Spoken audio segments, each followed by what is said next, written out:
Cowboys. This clip is from 1928. We can have a look at it now.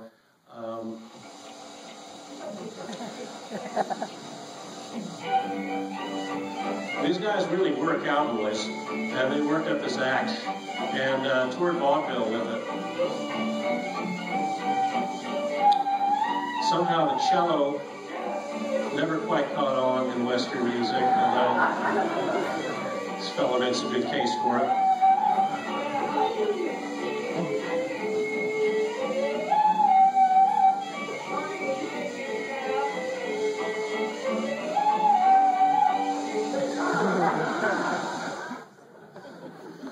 So sometime around 1930 or 31, Bob Wills is back in Texas. He's in Fort Worth, and that's where Milton Brown is living by this time, and he's got something of a reputation in his crowd as being quite a singer. And Wills is getting by, playing the fiddle for dances and such, and one night he's on the bandstand, and this fellow comes up and says, "Hey, can I sing a song with the band?"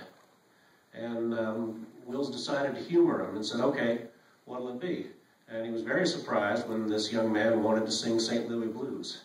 And it was the beginning of a very important musical partnership. Now, there's no recording of that particular evening, and Wills and Brown never got to record St. Louis Blues together, but Milton Brown did record it 2-3 years later with his band, the Brownies, and we're going to hear a little bit of it now.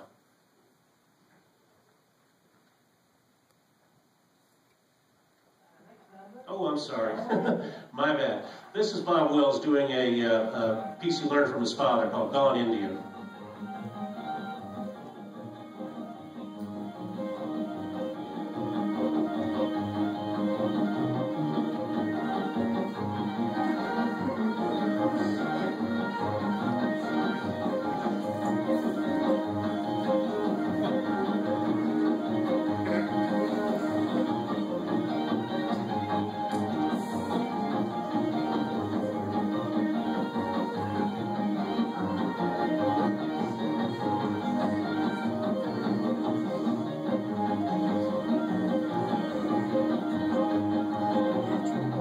Text printer on the left.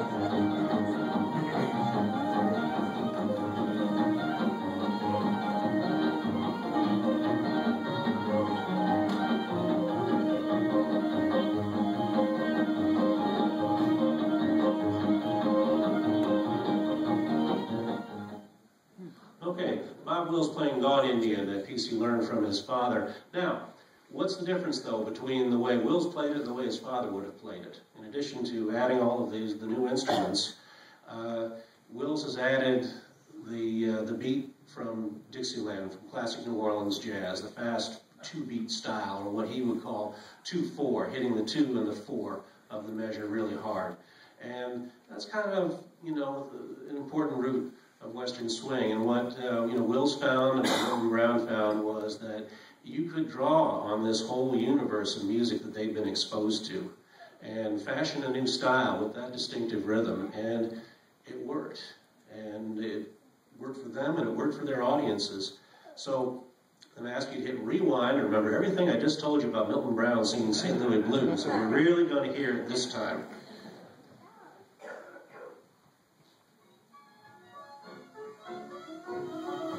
I woke up this morning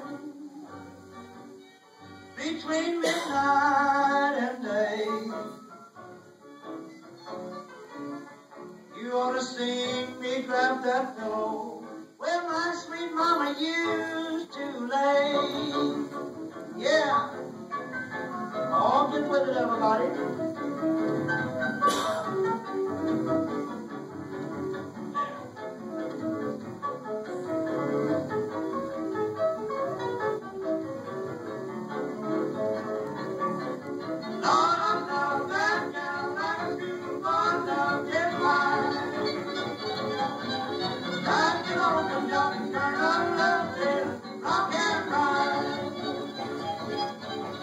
I'm gonna love that girl.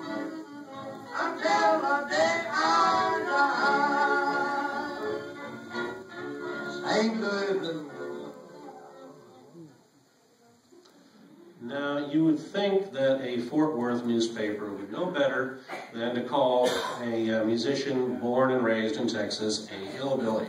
But that was the common term in those days. Any music that was more southern than northern, that was more rural than urban, was just called hillbilly. Fortunately, though, it eventually became known as Western music and finally Western swing. So Brown and Wills, hooked up, formed this partnership, and were able to get on the radio, but had no sponsor. They finally were able to get sponsorship from a flour mill, the Burris Flour Mill, and it became the Light Crust Doughboys, sometimes known as the Fort Worth Doughboys. And they only got to make one record together. We're going to hear a little bit of Nancy Jane from 1932. And this is these are the Fort Worth, it says Fort Worth Doughboys on the label, but they were usually known as Light Crust Doughboys.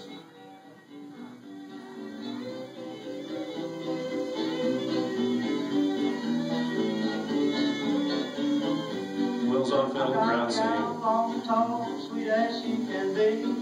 What she got, nobody knows, but it goes all right with me. I'm crazy about Nancy Jane. And that's the man they were working for. Happy O'Daniel, later governor of Texas and senator from Texas.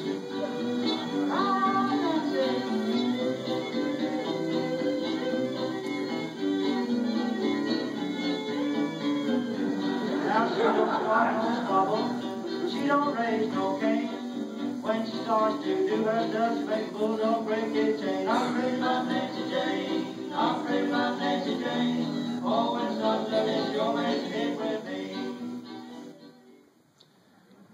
Now, O'Daniel used their broadcast to become a well-known personality, and this was his entree into politics. He styled himself as a friend of the poor and working people, but he was a tough guy to be working for. When he originally hired the Light Crust Doughboys, the deal was that, okay, you get to have your band representing our company, and you can work 40 hours a week in the mill. They eventually got out of that arrangement, but relations with O'Daniel did not improve. Milton Brown was the first to go, and Bob Wills stayed on for a while longer, struggling and finally leaving O'Daniel in disgust and going out on his own. He didn't get to record again until 1935, but Brown did very well almost immediately. We're going to hear from a couple of years later, with his expanded band, up to 8 people. He added a second fiddle and a piano, which doesn't seem like that big a deal now, but at the time it was huge. So we're going to hear from a couple of years later, Milton Brown and the Brownies doing Yes, Sir.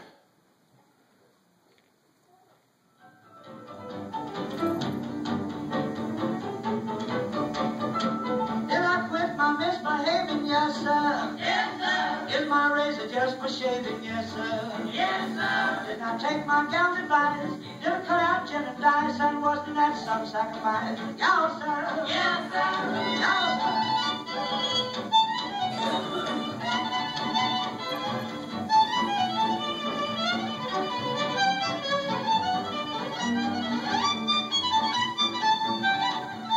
Did I come home fairly ticking? Yes, sir. Yes, sir. Or did I do some sweet bone picking? Yes, sir. Yes, sir. When my neighbor counts his flock, oh, will he get a shock, and will he miss those famous rock? Yes, sir. Yes, sir.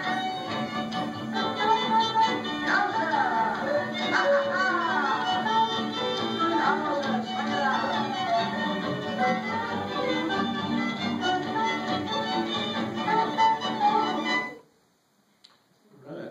Now, on that ride-out chorus, you could hear a musician who was not in that picture, lap steel player Bob Dunn. The lap steel was an amplified guitar played in the lap with a metal slide, and it's one of the ancestors of modern-day pedal steel. And Western Swing was instrumental in bringing that instrument out and making it standard. And in some of the clips, you're going to see many of the great steel players on different kinds of instruments because it was evolving very quickly in those years. Now, the lap steel players took a lot of inspiration from fiddlers and from slide guitarists, in the blues, but also from Hawaiian musicians. Now, there's no Hawaiian community.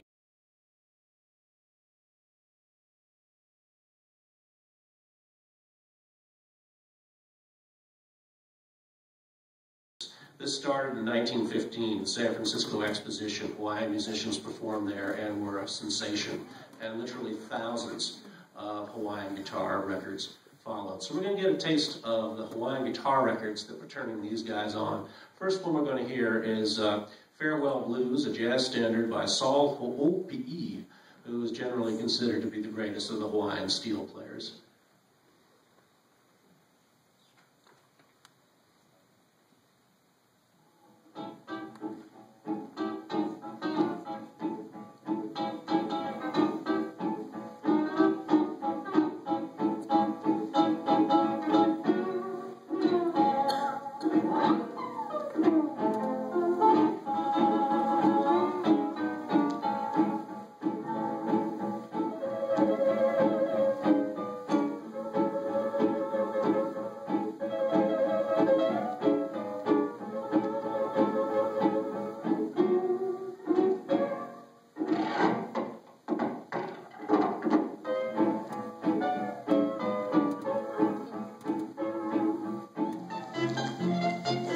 Inspiration traveled both ways. Here's Saul K. Bright singing about being a Hawaiian cowboy.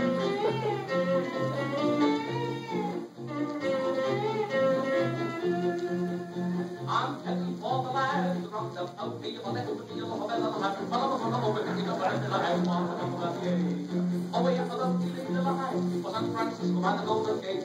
All the way to Hawaiian cowboy.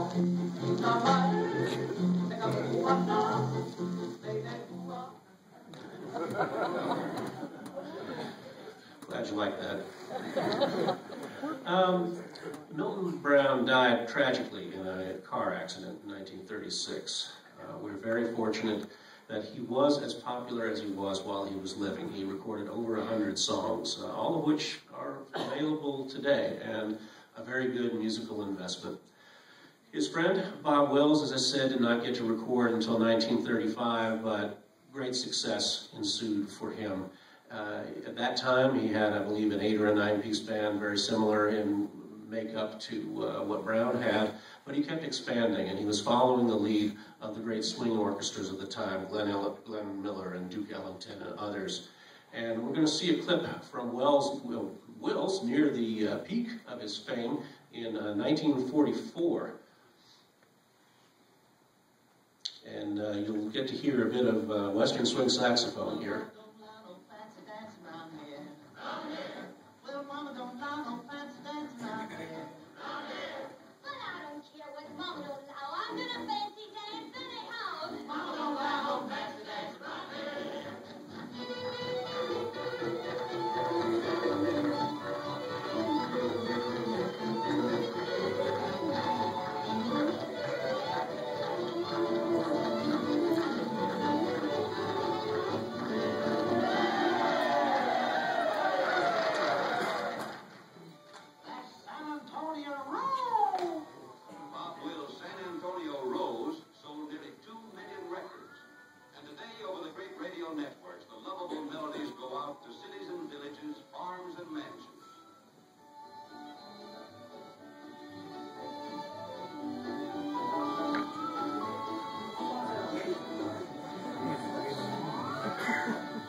Tommy Duncan is one of my favorite singers in any field, and I think one of his greatest talents was being able to keep a straight face singing next to Bob Wills.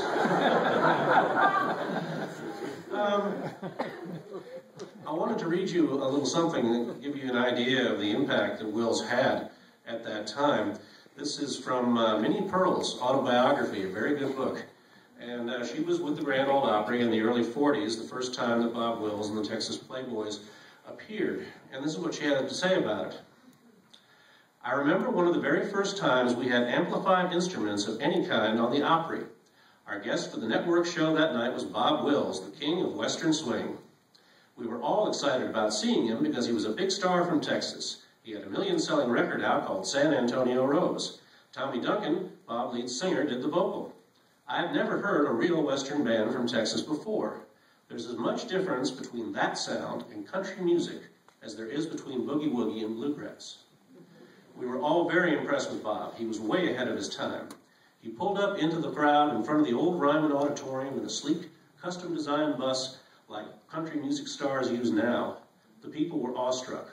His men got off the bus dressed in an all-white Western wardrobe. No sequins or flashy studs, just exquisitely tailored gabardine, cut in the Western style.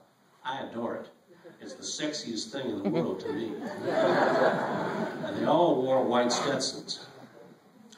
They came up on the Opry stage to thunderous applause. When Tommy stepped up to the microphone to sing San Antonio Rose, the crowd screamed and carried on the way they did over Elvis years later. Bob's fiddles were amplified, unheard of on the Opry stage. In fact, one of them went, and he threw the audience into a panic. Women went wild over him. In fact, one of them went over the balcony.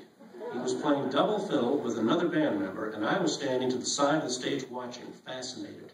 In the Ryman, the balcony sloped down so far around on one side you could see it from backstage. I noticed a woman leaning over the railing with her arms outstretched toward Bob, an expression of desperate yearning on her face. Suddenly, she tumbled right out of the balcony. She let out a scream and landed flat on the stage. I don't think it hurt her much. It probably didn't help her either, but at least she got a close look at Bob. In spite of the reception that they received, the Opry management was not amused. Wills had dragged his drummer's drum kit out on stage, and that was against all Opry rules. And it was many years, actually, before he came back. So, I want to show you something here. You may have seen this outside. I'll explain it now. This is what's called a transcription disc. 16 inches. It's vinyl, like an LP. This one is from 1946. After Wills had to cut his band down to size, just like the swing orchestras did. It was not economic to take 16, 17 musicians plus vocalists around the country. And he cut down to a band more the size of what he'd had in the 30s. But this was really a lean and mean outfit. And one of his ventures in those years were what are now called the Tiffany transcriptions. This is sort of a prefabricated radio show. Radio stations would subscribe to this. You'd get the announcer would get a script, and you could pretend that Bob Wills was there in the studio. You'd say, like, and here they are, take it away, Bob, and drop the needle. This is some of the very best Bob Wills and some of the very best Western swing, and it's perhaps our best record of the kind of excitement that the band could whip up. What we're going to hear is a short excerpt from their version of Count Basie's Jumpin' at the Woodside.